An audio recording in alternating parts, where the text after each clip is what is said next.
नमस्कार दोस्तों, मेरा नाम सलोनी चौहान है। जोशीला भाषण देने और जोश वाले फैसले लेने में अंतर होता है।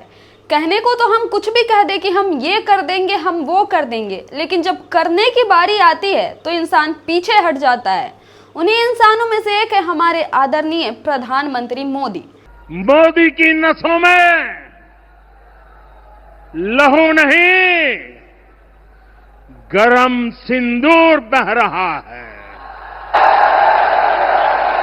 प्रधानमंत्री नरेंद्र मोदी कल राजस्थान के बीकानेर पहुंचे थे विकास परियोजनाओं के उद्घाटन के लिए। इसी दौरान उन्होंने मंच से ऐसा भाषण दिया कि मानिए उनकी जुबानी जंग से ही पाकिस्तान डर गया हो। वो मंच से दहाड़ रहे थे कि मोदी के नसों में खून नहीं, गरम सिंदूर बह रहा है।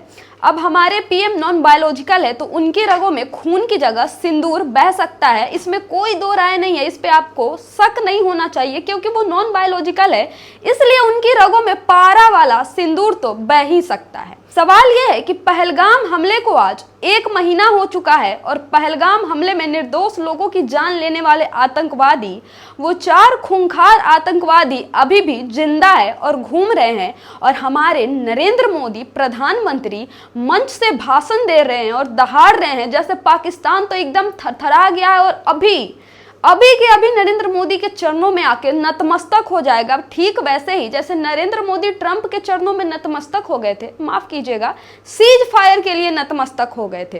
नरेंद्र मोदी कह रहे हैं कि पहलगाम में जो 22 तारीख को जो हमला हुआ, वो 22 तारीख के हमले का जवाब हमने 22 मिनट में पाकिस्तान को, आतंकिस्तान को बर्बाद करके लिया। लेकिन नरेंद्र मोदी ये बिल्कुल नहीं बता रहे हैं कि 22 सेकेंड में हमने ट्रंप की बात भी मान ली और जब हमारी सेना अपने शौर्य का पराक्रम दिखा के पाकिस्तान को बर्बाद करने में कोई कसर नहीं छोड़ रही थी, तब 22 सेकेंड में ही हमने सीज फायर का ऐलान कर दिया।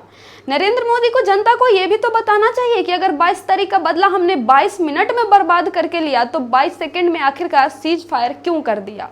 नरेंद्र मोदी को यह देखना चाहिए कि यूक्रेन जैसा देश अमेरिका जैसे देश के सामने, अमेरिकी राष्ट्रपति के सामने झुकने को तैयार नहीं है और अपनी देश के खातिर, उस देश के खातिर जो पूरी तरह बर्बाद हो चुका है, लड़ रहा है, ट्रंप के सामने बहस कर रहा है और झुकने का नाम नहीं ले रहा।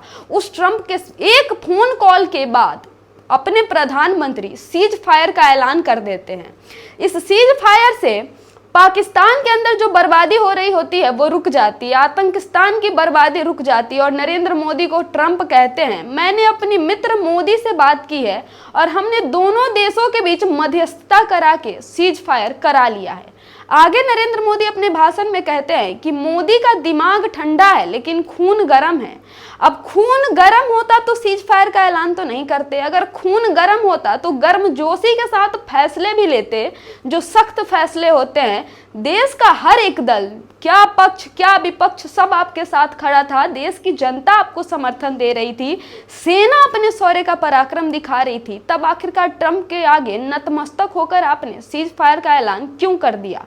और यही कुछ सवाल राहुल गांधी भी नरेंद्र मोदी से पूछ रहे हैं कि आखिरकार आपने ट्रंप के सामने भारत के हितों का कुर्बानी क्यों दिया। आखिरकार आप आतंकिस्तान की बातों में क्यों आए, पाकिस्तान पर भरोसा क्यों करके सीज फायर कर दिए। और आप ये भी बताइए कि इस जवाबी कार्रवाई में भारत के कितने जेट मार गिराए गए हैं, भारत के कितने फाइटर जेट्स को नुकसान पहुंचा है। लेकिन नरेंद्र मोदी है जो अपनी जुबानी जंग से ही पाकिस्तान को पस्त कर देंगे। मोदी जी कह रहे हैं कि गोलियां 22 तारीख को पहलगाम में चली थी लेकिन 140 करोड़ देशवासियों का सीना छल्ली हो गया था। तो नरेंद्र मोदी को यह बताना भी तो चाहिए कि अभी तक वो खूंखार आतंकवादी क्यों नहीं पकड़े गए हैं, क्यों नहीं जहन्नुम में पहुंचाए गए हैं और अब तक क्यों खुला घूम रहे हैं। प्रधानमंत्री मोदी ऐसे भाषण दे रहे हैं जैसे मानिए तो पाकिस्तान अब तो थरथरा ही गया है। वो गोलियां पहलगाम में चली थी लेकिन उन गोलियों से 140 करोड़ देशवासियों का सीना छलनी हुआ था।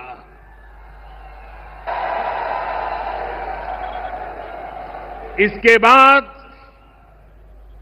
हर देशवासी ने एकजुट होकर संकल्प लिया था कि आतंकवादियों को मिट्टी में मिला देंगे, उन्हें कल्पना से भी बड़ी सजा दे। पूरे देश भर में प्रधानमंत्री अपना प्रचार तो ऐसे कर रहे हैं जैसे मानिए वही आर्मी चीफ हो, आर्मी की वेशभूषा वर्दी धारण करके हाथ में राइफल लिए एकदम तन के खड़े और ऊपर लिखा जा रहा है ऑपरेशन सिंदूर। जैसे मानिए तो हमारी सेना तो लड़ ही नहीं रही थी, हमारी सेना सीमा पर तैनात नहीं थी, वो देश में बैठी हुई थी। और सीमा पे कौन तैनात था? कर्नल, सूबेदार, मेजर, आदरणीय प्रधानमंत्री नरेंद्र मोदी, जो अपनी बलशाली, बहुशाली, शक्तिशाली भुजाओं से चारों दिशाओं की चारों सीमाओं को अकेले सुरक्षित कर रहे हो और अपनी जुबानी जंग से पाकिस्तान पर मिसाइल से मिसाइल, मिसाइल से मिसाइल, मिसाइल पर मिसाइल दाग रहे हो। अब मोदी जी को किसी को तो ये बात बतानी चाहिए कि मोदी जी, जोशीला भाषण देना अलग चीज है, लेकिन जब जोश वाले, जब मजबूती वाले फैसले लेने हो तब थोड़ा अंतर आ जाता है कथनी और करनी में। हम मंच पे खड़े होकर कुछ भी बोले और पाकिस्तान के ऊपर एटम बम गिरा दे, लेकिन जब वाकई एटम बम गिराने वाले फैसले लेने का वक्त आता है तो हम आगे सरेंडर कर देते हैं और सीज फायर का ऐलान कर देते हैं। इसी पे अब कांग्रेस पार्टी मीम भी बना रही है कि नरेंद्र बेटा सरेंडर नहीं करना था।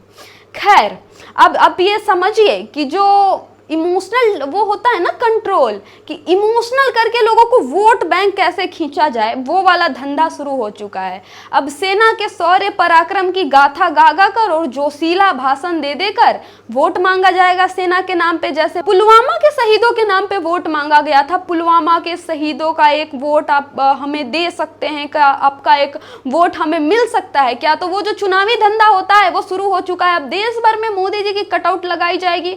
जैसे मानिए कि जो युद्ध का क्षेत्र होता है, रणभूमि होता है, रणभूमि में मोदी जी स्वयं उतर के चारों दिशाओं से चारों सीमाओं की रक्षा कर रहे थे और पाकिस्तान को जवाब दे रहे थे। और अब चुनावी धंधा शुरू हो चुका है और सेना के नाम पे जो वोट मांगने का सिलसिला है अब वो भी शुरू हो चुका है। अब भाषण दिए जाएंगे, सेना का नाम ले लेके वोट मांगा जाएगा, लोगों को इमोशनली ब्लैकमेल किया जाएगा और चुनावी धंधा, राजनीति चंदा शुरू कर दिया जाएगा। और ऐसा हम इसलिए कह रहे हैं, अब आप सोचेंगे कि ये तो हम मोदी जी पे ये सीधा सवाल कर रहे हैं, तो भैया आप खुद उनका जो भाषण है वो उठा के देखिए और गिनिए कि उन्होंने कितनी बार सेना का नाम लिया है, कितनी बार खुद का नाम लिया है और कितनी बार ऑपरेशन सिंदूर का नाम लिया है। वो टोक्यो समिट में जब गए थे प्रधानमंत्री, तब कह रहे थे कि उनके खून में पैसा बहता है और ऑपरेशन सिंदूर के बाद कह रहे हैं कि उनके खून में गरम सिंदूर बह रहा है। अब इसे ही इमोशनल ब्लैकमेलिंग कहते हैं और इसे ही इमोशनली ब्लैकमेल करके जनता से वोट बैंक चुराना कहते हैं। अब इस वीडियो पे आपको क्या कहना है कमेंट बॉक्स में अपना राय जरूर दे दें और देखते रहिए हमारा YouTube channel the diplomatic India. Channel को सब्सक्राइब कर दीजिएगा। ऐसे ही वास्तविकता के साथ खबरों से आपको रूबरू कराते रहेंगे। तब तक के लिए जय हिंद, जय भारत, धन्यवाद।